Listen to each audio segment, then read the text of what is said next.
Ang unang pagbasa, naglarawan ka nato sa padayon nga pagkaylap sa mensahe sa Ginoo o sa padayon sa pagtukod sa mga small communities sa lain-lain nga mga lugar. Diin miadto ang mga apostoles o ang mga unang mga magtutuo. Ang Espiritu Santo mi-single out kang Bernabe o kang Pablo or Saulo nga iyang gilain alang sa usa ka misyon o kining maong misyon mao ang pag-adto sa mga lugar, sa mga teritoryo, sa mga dili Hudiyo aron ang ebanghelyo usab isangyaw didto. Busa si Saulo or Pablo o si Bernabe kauban si Marcos, si John Mark. Miadto sa laing lugar, miadto dito sa mga dili Hudiyo aron isangyaw ang maayong balita sa kaluwasan ug daghan ang mituo kanila. Mao na nga sa New Testament atong matan-aw nga daghang mga sulat si San Pablo tungod kay sa iyang public ministry, he keeps going to a mission o building communities. Unya, to keep in touch with the community and to answer the questions of the community in his absence, magsulat siya og mga letters. Muna nga sa New Testament, letters to the Romans, Ephesians, Colossians, Timothy, Titus, Philemon, o guban pa nga mga letters diha. Kay ang iyang mission is to build the community for Jesus. Nindot po na nga ingon ana ang atong direction, building a community for Jesus.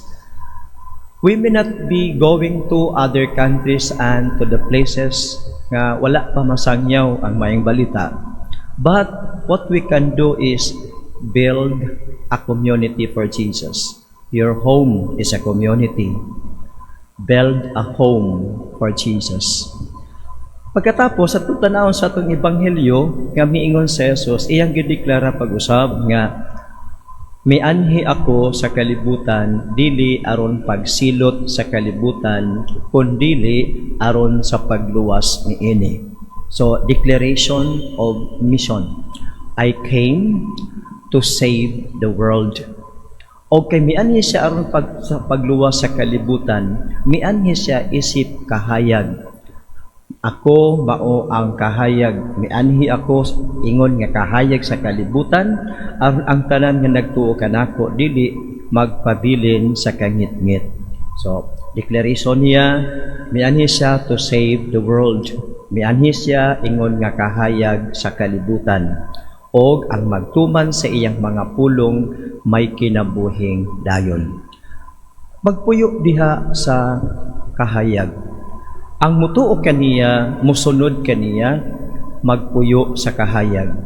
Buti pasabot nga atong tanaw unsa maning mga kahayag, mga buhat sa kahayag, buhat sa kangit-ngit. Sige. Ang buhat sa kangit-ngit, we generally term that sins, sala. Buhat sa pagpakasala. Ang buhat sa kahayag, mao kini ang gitawag the acts of your mercy, the acts of your generosity, the acts of your compassion. Giterm na to ni sa karon nga dito nga doing good to others, either spiritual acts or works of mercy or gitawag corporeal works of mercy.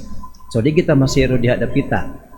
Ang una, kinahanglan kining acts of darkness. Sa mani, dumot, silos, inggit, kanang pagpandaot, kanang fake news, kanang corruption, kanang nagkalain-laing mga buhat sa kangit-ngit, mga illicit relationships, o uban pa. Kinahanglan mo decrease kita, muubos kita. Ngano, kay nagtuo man tas Ginoo. Kung nagtuo tas Ginoo, we are people of the light. If we are people of the light, ang atong kinabuhi maputos sa kahayag. Unya kung maputos sa kahayag, mahadlok ta nga mubuhat og buhat sa kangit-ngit. Ang tao nga naa sa kahayag, nagsunod na sa Ginoo, kung makasala ta, mag-guilty ta. Kung naatay mga tao nga nasakitan, natay mga tao nga gidaot nato, natay mga tao nga atong gi-deprive of something, material or emotional deprivation, mag-guilty ta. So ang tao nga mobati og guilt, kung makabuhat og sala, tao nga iya sa kahayag. Apan ang tao nga dili mobati og kanang guilt feelings, daw ang iyang konsensya, ang iyang tanlag, daw may bagtok, mihimo ng batong bantilis, dili na makakita sa iyang trabaho, sa iyang buhat nga pagpanglimbong sa uban, sa iyang buhat sa pagpangdaot sa uban, dili siya makakita sa sayop sa uban, o dili siya makakita sa iya mismong sayop. So, the acts of darkness, karong panahon na, dili ko kakita sa akong kaugalingong sayop. Og ako, nga supporter ani, dili ko kakita sa iyang sayop. Even og unsa kahayag, ang kahayag sa Ginoo, nga amo kita sa Ginoo. Unya nganuman nga nagpaulipon man ta sa darkness, mo ni karon problema sa ato kay dichotomize man ta. Ang usa ka tiil iyas kahayag, ang usa ka tiil iyas kangit-ngit. Unya, kung magbinirahay ni mapikas ta. Kung magbinirahay ni asa makapadong. So you have to make a stand. Kay ang iya sa Ginoo has to make a stand. Ako, I make my stand. I will obey the Lord rather than obeying who are these people nga akong gisuportahan, who are these people nga akong gi-like, nga akong gi-appreciate. Kay ang tao gani nga naas Ginoo, makakita ka unsay sayop nila. Makakita ka unsay sayop nako, o ako makakita unsay sayop nako. Pero ang tao nga naanas kangit-ngit, dili kakita ana. Murabag ka nang, sige, pagkagabi nag-brown out. Lisod kayo itanaw sa imong kauban, ug asa ra tong imong anak, asa tong imong kanang imong bana, asa tong imong asawa, asa to imong anak. Lisod kayo tanaw. Pero ingon si Lord, may anhi ako ingon nga kahayag sa kalibutan. Ug kita nga nagtuon niya, di natamulakaw sa kangit-ngit. Now ingon siya, wala akong manhi ang paghukom sa kalibutan, hinuon pagluwas, pero naay gisumpay niya. Ang pulong nga akong gisulti, maoon niya ang maghukom kaniya sa katapusang adlaw. So buti pasabot nga, the word of the Lord naa. Unya kung di nato nito manon, kini siya may muhukom nato. Mura bitaw sa itong ginikanan. For example, sa balay. Nay panahon nga moingon si mama o si papa, anak, ayaw paglakaw, ayaw pag-adto dito ha, kay may mga kuan nito, siya mahitabo dito, pugngan ta paglakaw. Pero, makinumanon lagi ta sa itong kaugalingon, masinupakon ta sa itong ginikanan, misibat ta, kay gipakatuog na ito sa tatay sinanay, pagkatuog, nisibat ta, nakita sa bintana, padong yun ta dito, abot dito, nadunggaban ka, o nabugbog ka, o nadisgrasya ka. Unsa maingon sa ginikanan? Giingnan ta bitaw ka anak, ayaw pag-adto didto. So ang pulong maoy muhukom nimo. Kanang kay kung maminaw ka sa pulong, di ta madisgrasya. Mao pod sa Ginoo, kung siya ang kahayag, kung musunod ta sa kahayag, dili ta madisgrasya. Unsa may atong disgrasya? Imperno atong padulngan human sa atong kinabuhi sa kalibutan kung dili ta musunod sa kahayag.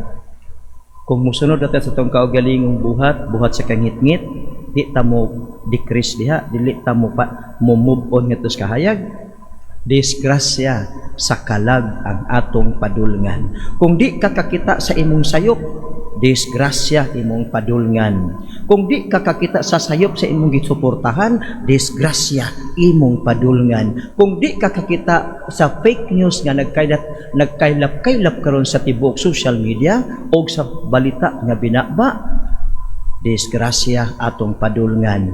At the end, kita mo ay may kapakanaog o judgment sa atong kaugalingon. Jesus did not come to condemn you, but Jesus came to save you. But when you do not obey the word of the Lord, when you do not follow the light of the Lord, you make a judgment for yourself that you are for darkness. But if we follow the way of the Lord, bisan og usay magkapaltos-paltos ta kay makasa maghihapon ta. Even if we fall into sin many times, but we continue to stand up and do good and walk in the light of Christ, asa kapadulong kinabuhing walay katapusan. So mao ni nga, to be a Christian is always to make a judgment. To whom shall I follow? Jesus, the light of Jesus, or the acts of darkness that is in me?